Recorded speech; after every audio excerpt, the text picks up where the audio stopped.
All right, so last week we talked about the friction between you and the gym or just working out in general. Today we're going to be talking about what happens when everything goes right. And today Mark has a fun little story to tell you. I guess I do. Yeah. So welcome back to the Ready for More podcast. Strength is for everybody. I'm Idi. And I'm Mark. All right. So Mark, was it last week? Last week you told me about, a little story about your little man. Yeah. What is that about? My eldest son, Connor. Yeah. Yeah. Did he win something like a gold medal or something? Yeah, no, he had his first Taekwondo tournament, and I was very curious to see how it would turn out. But it went really, really well for him. I was talking to you about it, I guess for a while now, because, you're the neurotyping expert here. And I learned a lot about different training types by way of you. But, we talked about, oh, well, do you think he's a 1A or a 1B? And you said for a while now that you think that he's a 1B, that he's naturally, that he picks things up, that he, actually, I should probably let you explain 1Bs and how they're wired. We'll get into that. But yeah, just walk us through like the deal, like the morning. How was he in the morning? Did he? Yeah, he was ready for it. My wife and I, we talked, and she was like, he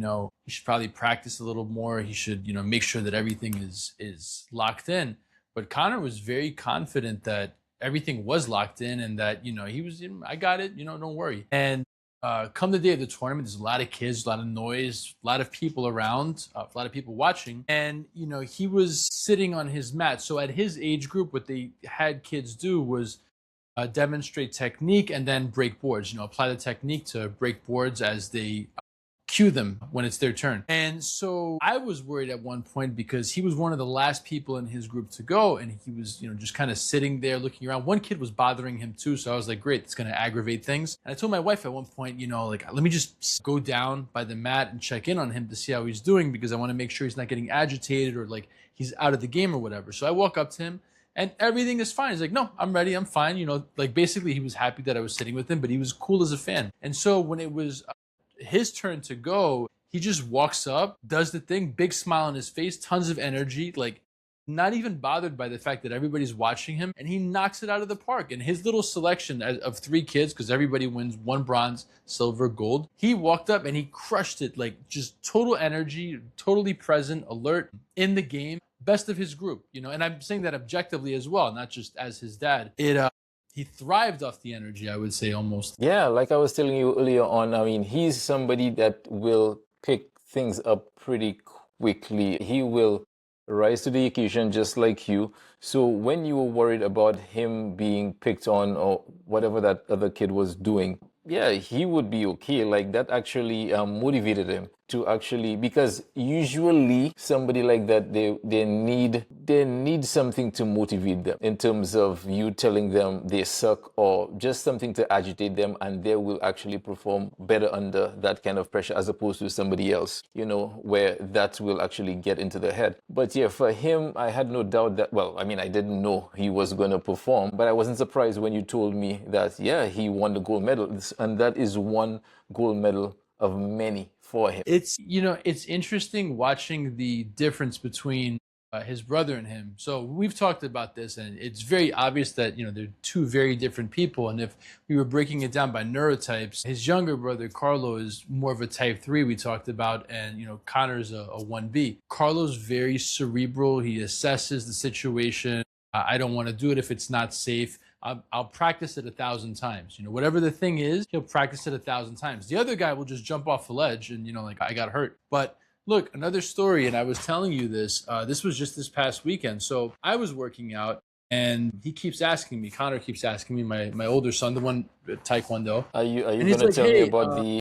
For everybody out there, Connor, Carlo, 2 different kids, he keeps asking me to train him. And so, I just a throwaway statement, I said, okay, if you can go deadlift that kettlebell, when the day you can deadlift this kettlebell, a 24 kilo, 53 pound kettlebell, I will train you. Well, my foot was in my mouth, and I would never encourage my 4-year-old son to lift that amount of weight. But he walks right over to it, and he's like, okay, watch me. Kid deadlifts 53 pounds. It's like 38 pounds. Now, mechanically, because of his height, it's advantageous for him. But still, the fact that he just went in there and did it, and he watches me with my parallettes. He's doing an L-sit now. Like that's a crazy kid. Yeah, again, like he will be somebody that he learns better by actually seeing and doing as opposed to somebody explaining to him. Had he ever deadlifted anything lighter than the 24 before? I mean, there's a few times that he messed around. You know, here at home, the lightest belt I have is 8 kg. So, you know, he's okay, fine. You know, under supervision, is 16 pounds. Like, even then, I'm not encouraging him to do it. As a coach, I think that,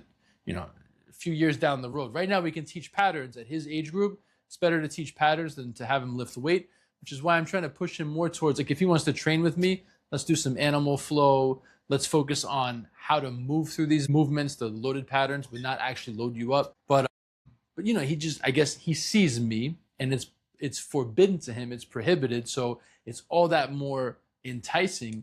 And you know, just like for most kids, if you say no, they want it more. But what's interesting is that I say no, you can't do it, and he's like, all right, well, you know, let me show you. So now you know what drives him. You have to be very careful at how you actually talk to him, because if you tell him he can't do something, that is the thing he's going to do. Usually you would see that these tendencies in like more middle school teenagers, the thing you tell them or you don't want them to do, that's the thing they're going to do. For him, that is a challenge, and he's always looking for a challenge. So he's going to do stuff regardless of you wanting him to do it or not. Yeah, so now you have to be very careful. Like, what I'm afraid of is if you're not at home, because you know your kettlebells are out, and then he's just going to try to, you know, deadlift these kettlebells. And I'm sure he's not going to hurt himself.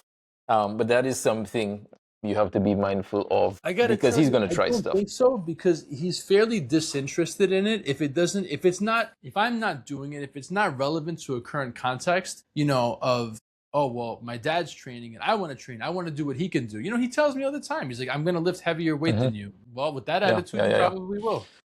Yeah, and I mean, to be fair, he's not the same type with you. For you, you're the one, same dopamine dominant, you slow speed strength. So you more of the grinder, so heavy. For him, he's going to be more explosive in terms of, so he wants to jump through. Stuff will be more ballistic for him, hanging and stuff like that. So in these terms, he's going to be less of the heavy and more of the jumping around, if you will. Right. So, yeah. So you guys have pretty much the same DNA, but different types. Applications, yeah. Different applications. And your other son is more like me, which is the type 3. He'll get to the same destination, but he'll just take a different route. Yeah, he's very cerebral about what he chooses to do. Cerebral, yes. I was going to use that word, yeah. Yep.